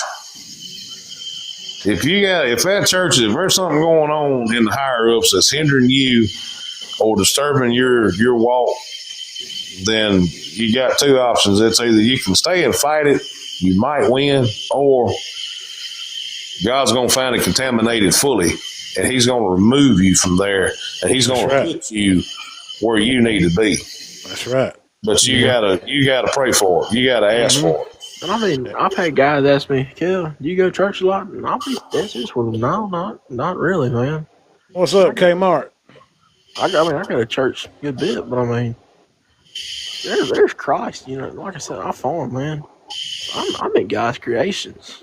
Amen. What kind of handle is Kmart? That's an old buddy of mine. Hey, that's an old buddy of mine from high school, Michael Rowan. That's my buddy. That's old Kmart. We went to high school together. We had to do something like Kmart. One of the funniest doggone guys you'll ever hang around. He got to be if he's got the name Kmart. He's kind of like our version of Ernest P. World. Don't whoop me, Kmart, next time you see me. But he's like our Ernest. That. There ain't nothing wrong with that. He's cooler than a fan, though. I love me some Kmart. He's a good guy. I heard that. That's all that matters. Yes, sir. But like we was talking about, though, a lot of these churches, man, they preaching religion. It's about spirituality, man. Yeah. Religion turns people to the wrong, puts a bad taste in people's mouth. And I had drilled that in him since the time he could talk and listen. I told him, I said, son, religion is man. That was not God's intention. You didn't hear Jesus tell the disciples, I need you to go to this Baptist church up here up north. I need you to go to this Pentecostal over here. Go down south to this Methodist church and go over here to this Presbyterian. He didn't say none of that.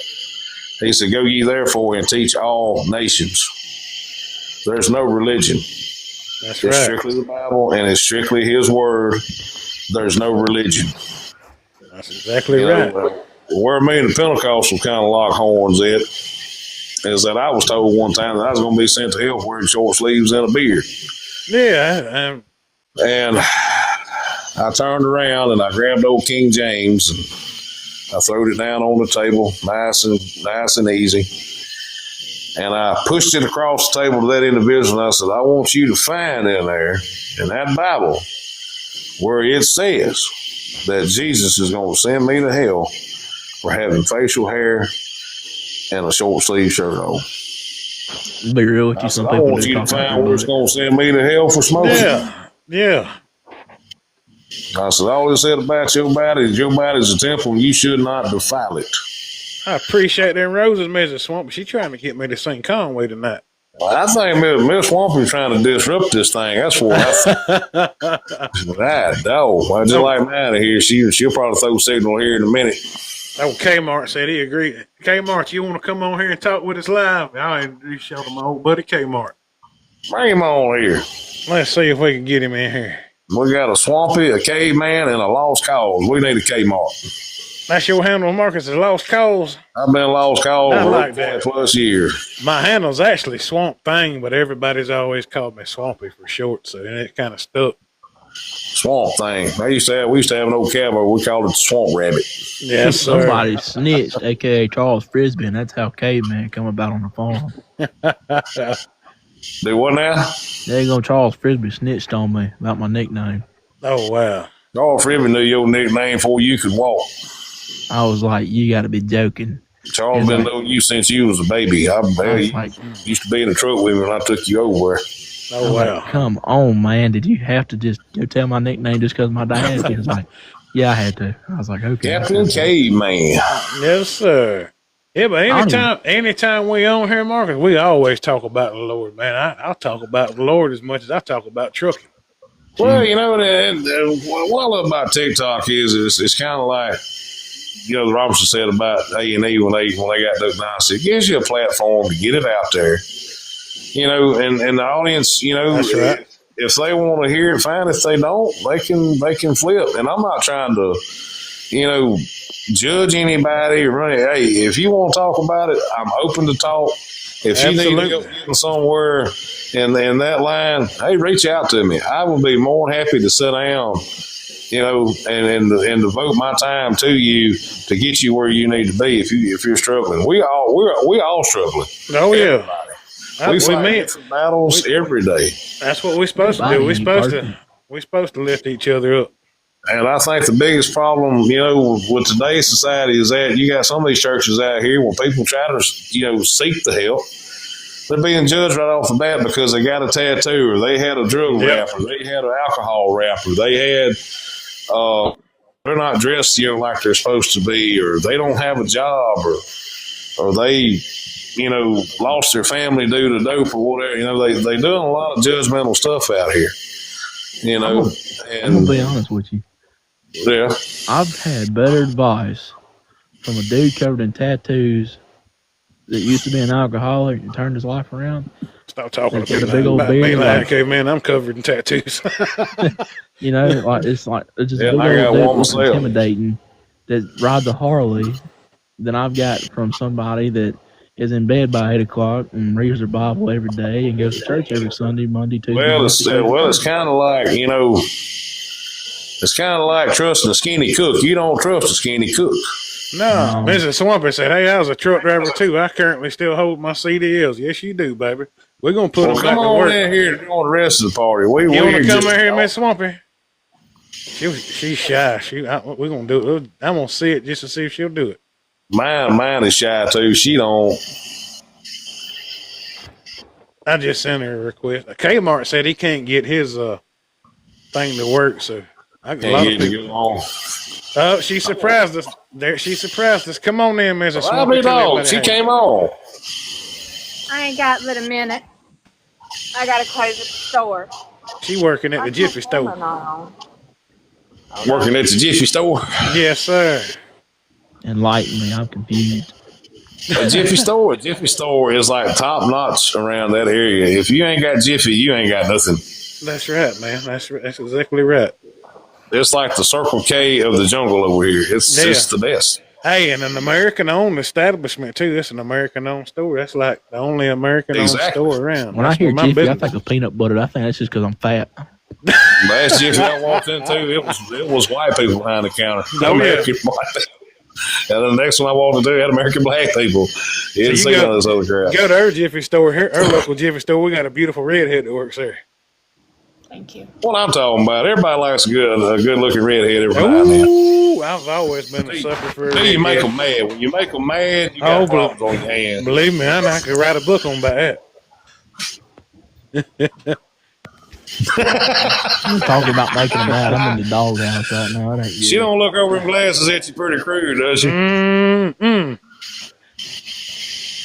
I'm talking about making Okay, them mad. that's I all gotta y'all figure I get. out don't how to know, get them mine done. cocks them looks every now and then like, oh, Hey, Heather. damn, she leaving us? Probably. She's getting ready to close up. Yeah. I got.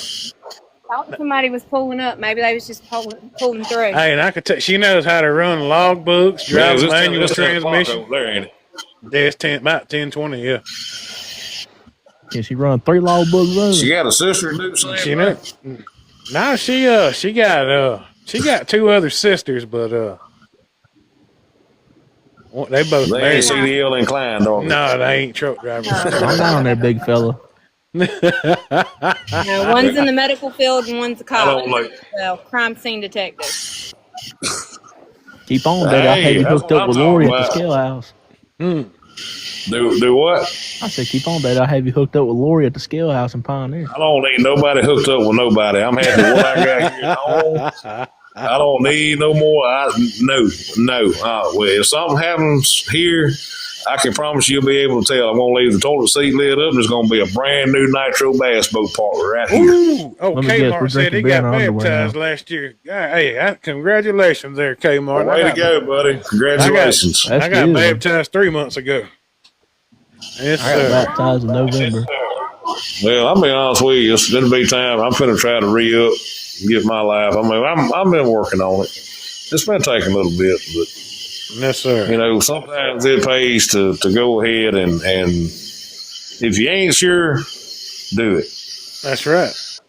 You know, It don't hurt Hey, nothing. guys, I got customers. It's nice talking to y'all. I'll see you in a little while, baby. Hi, Miss Swampy. Nice meeting you. Nice Nice meeting you. meeting y'all.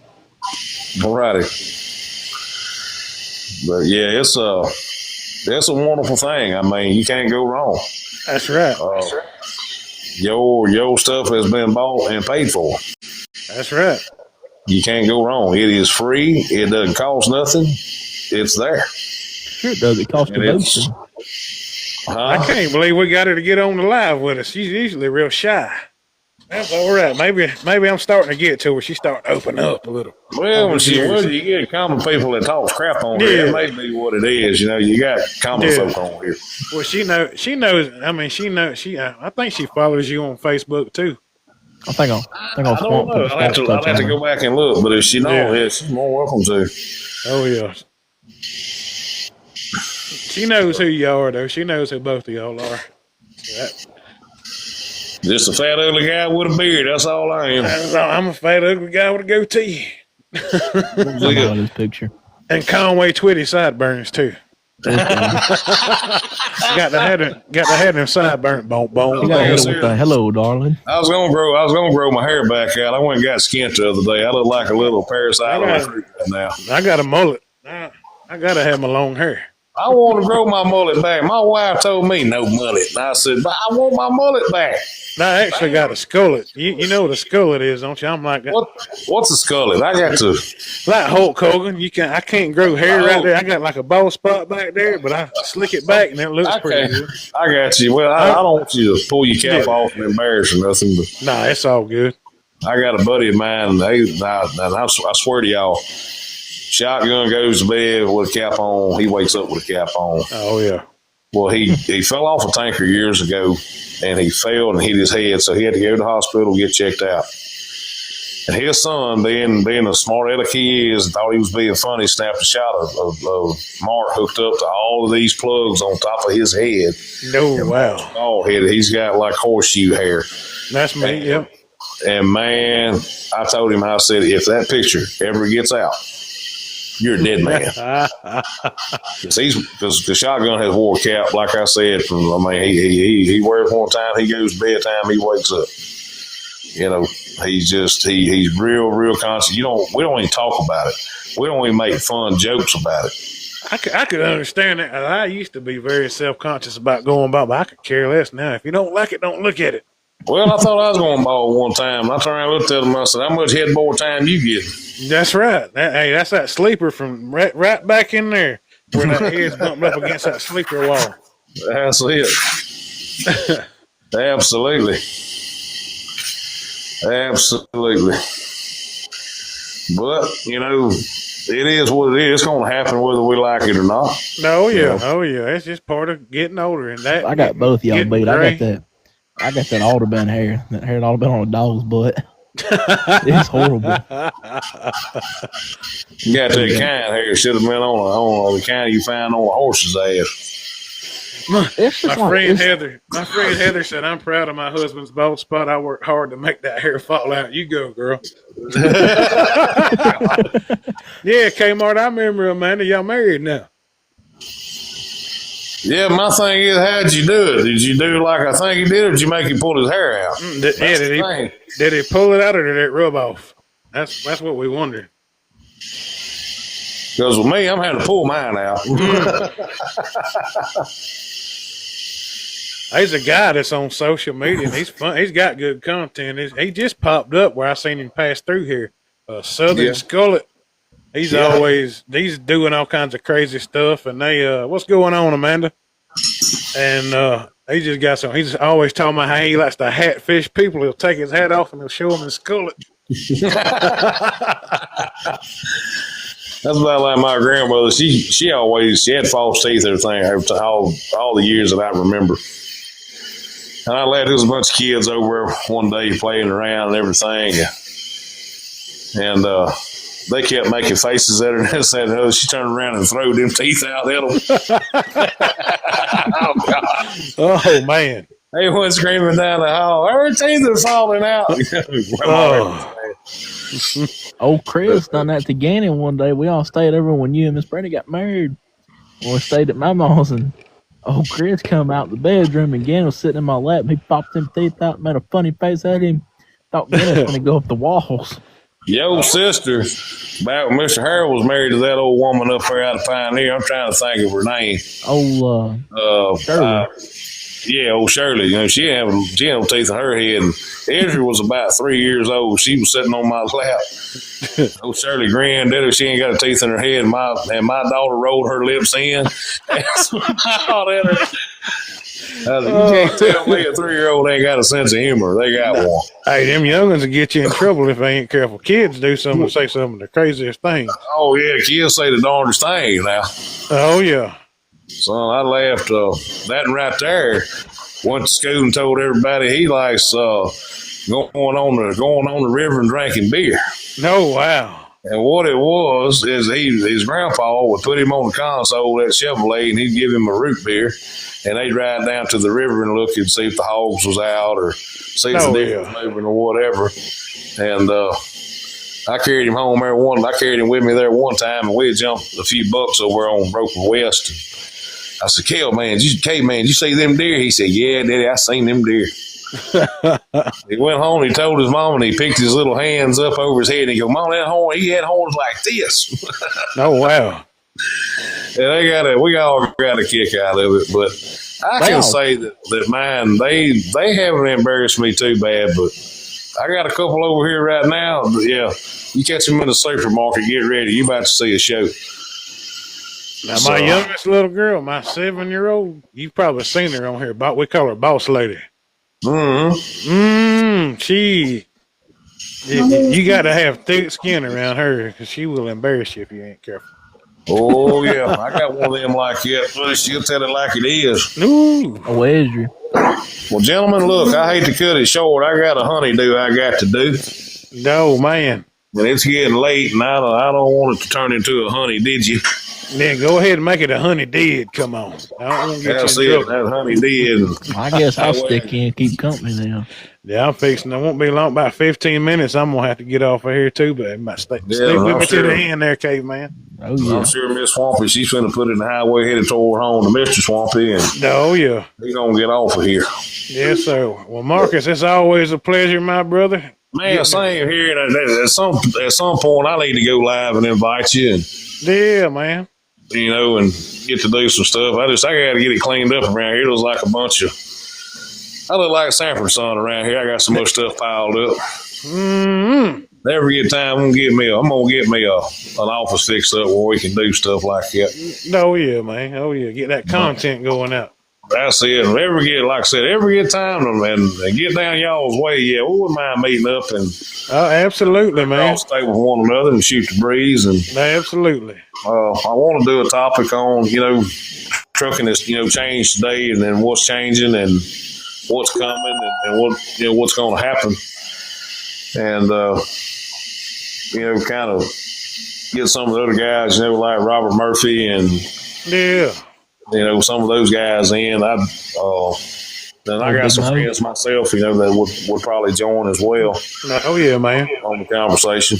What's up, Mr. Nick? Mr. Nick in the house, Mississippi. Yeah, Mr. Nick. I ain't seen Mr. Nick on here in a while. Oh, man, Mr. Nick, we winding now. We finna blow out the fire and call it a night. Oh, yeah. That's right.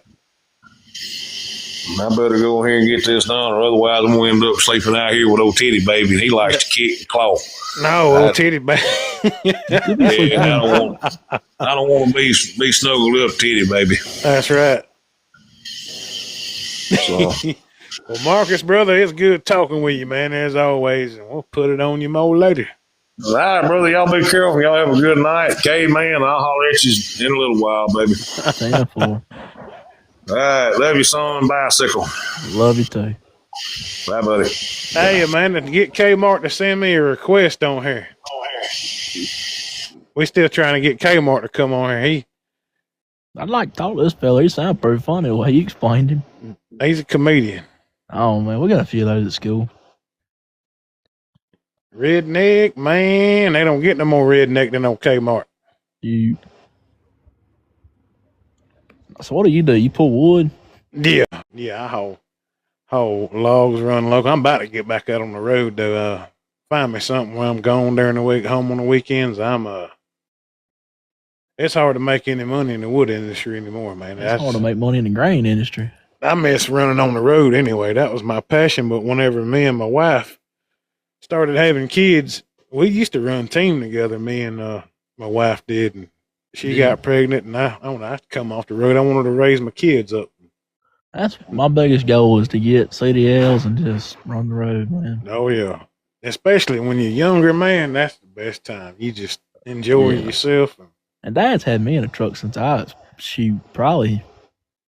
don't know. Amanda said, we don't know how, Jane. Walk us through it. All you got to do, I sent y'all a request. You should be able to go on there and should say something about it. I don't know.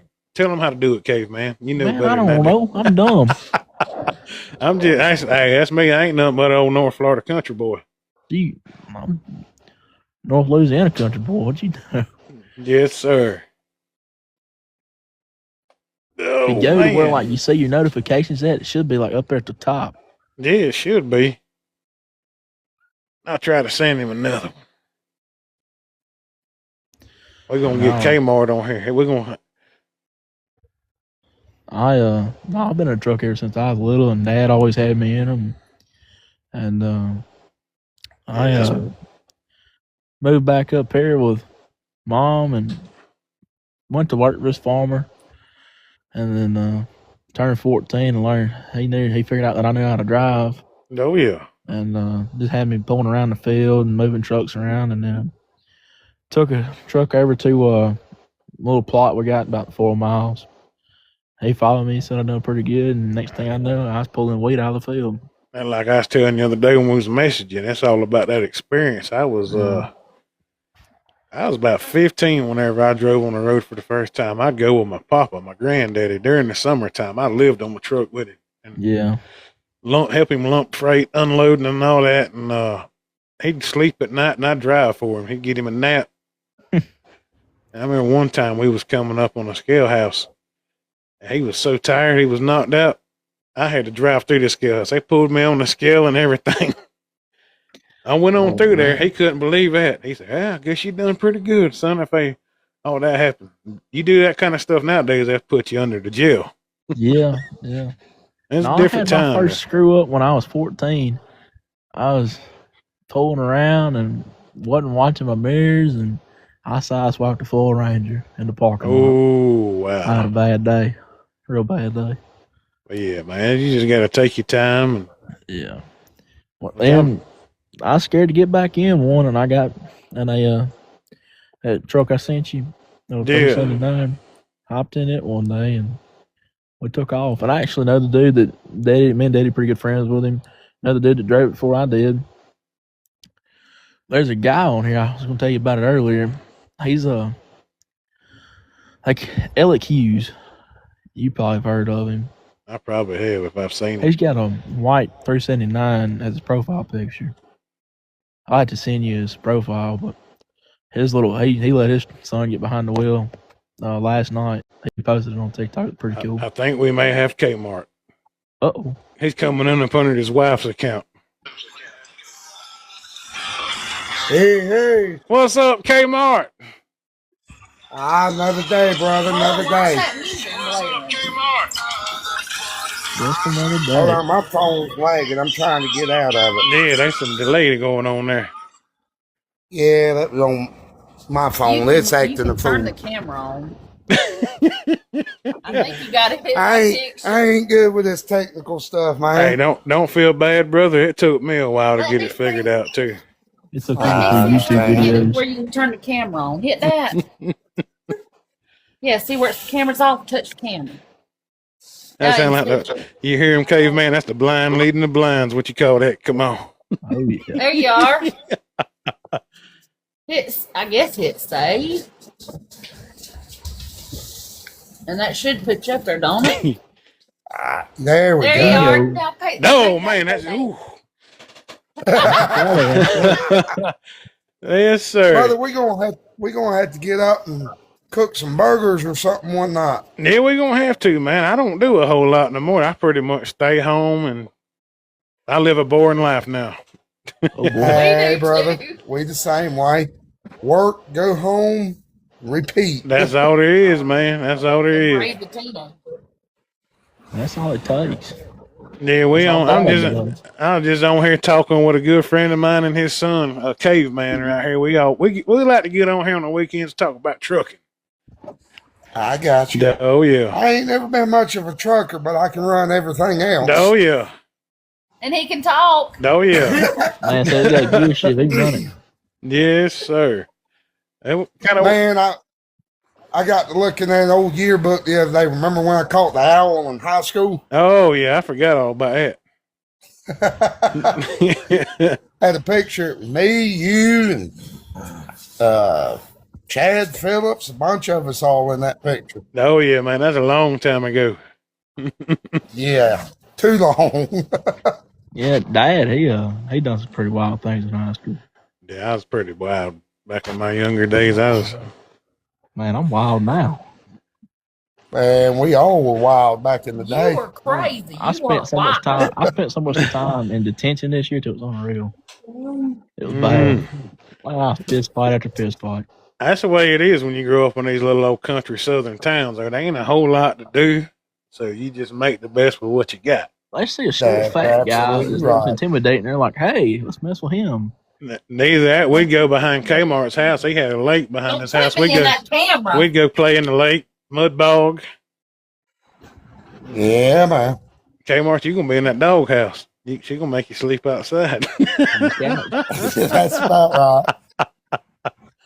Oh man, I'm in the dog house now, and I can't figure out how to get out of it. Big Chief said, "Ask him how they got on." I don't know, Big Chief. I had to figure it out too. But if Kmart could figure it out, we could all figure it out. He didn't figure it out. Not saying nothing bad. That's it. I'm telling you, Kmart, he's just country. He is one of the most country people you'll ever meet. I just grew up small town. That's right, brother. I straightened him out, James. I straightened him out. Hey, that's good though. All us men need a good straightening out. He been a frying pan or two over him. That's for sure. Oh, marrying this one was the best thing I ever done. No, I've been married 16 years, almost 16 years. I've been married. This is my second marriage. That truck driving's hell on a marriage. I ain't ever I had to say. I'm gonna walk around the house butt naked. I'm going to. That's right, man. And you should be able to if you want to. It's your house. I ain't getting married. I can't do that here. What? We got too many. We got this youngin over here. No. Oh boy. He's 15 too. He's a 15-year-old. Oh wow. Yeah, he's a handful sometimes too. That's your son, ain't it? That's your son, ain't it, Kmart? No, he's mine, but he's not blood mine. Yeah. My son don't want to come around. He don't get to sit and play video games. I make him go outside. Oh wow. I don't understand how people sit and play video games. I gotta be active. I used to like to play video games when I was younger, but it's just too much to do. I mean, I hop James, on. my son doesn't have a phone. He don't do technology, none of that yet. But he's fitting to have to get a phone because he's going to be driving. But old school. He's going to have a childhood. That's why I was raised. Yeah, we had CB radios growing up. I tell people that all the time. Yeah, they look at me like I'm crazy. My pickup. I know. You talk to these youngins, that was our cell phones. Channel 17. Yes, sir. On night 10 going down I-20 something, you can talk to anybody. Oh, yeah. That's what's something. wrong with we need to bring back CB radios and pick up trucks and vehicles and all that. All of us around here, I know you're right. Every one of us got one. Yeah. Now these boys put these whips on there. They just do it for the look. They don't know what them are for. That's right. I got a 5-foot whip, but if I want to talk on out there, I can. Oh, yeah. And I got my radio from my grandpa. It was a Cobra 29. It was tuned over in Calhoun, Louisiana. By Calhoun? Yeah. Had it tuned over there, son. I can pick up if I want to. Oh, yeah. And I got a bunch of old radios. That's always been my thing, CB radio, been a hobby of mine. I got a Motorola in a big truck, though, and I can't stand it. It's getting though where there ain't as many CB shops around that there used to be either. That's right. You about got to mail them off if you want to get them work done. I think they got one. I don't even know where there's one that close to here no more, other than Baldwin over there. Baldwin's got one. I've got an old Connex I need to get worked on. Yes, sir. It's hard to beat a good old Connex. Yes, sir. Well, fellas, I'm fixing to have to hop off here. I got to go to the Jiffy store and pick Mrs. Swampy up. Ah, brother. Yes, sir. Hey, it was good talking to you, Kmart. Hey, don't be a stranger, man. You get back on the line. I'll get my phone straightened out where I can get on You're there. welcome. I appreciate you, Amanda. All right, brother. Love you. I love you too, brother. Caveman, holler at us, brother. You know how to get a hold of me if you need me. Well, I got your number, so. Yeah, man. Call me or text me anytime, brother. I'll shoot you mine, man. You ever get bored, give me a ring. That sounds good. We'll put it on y'all, Mola.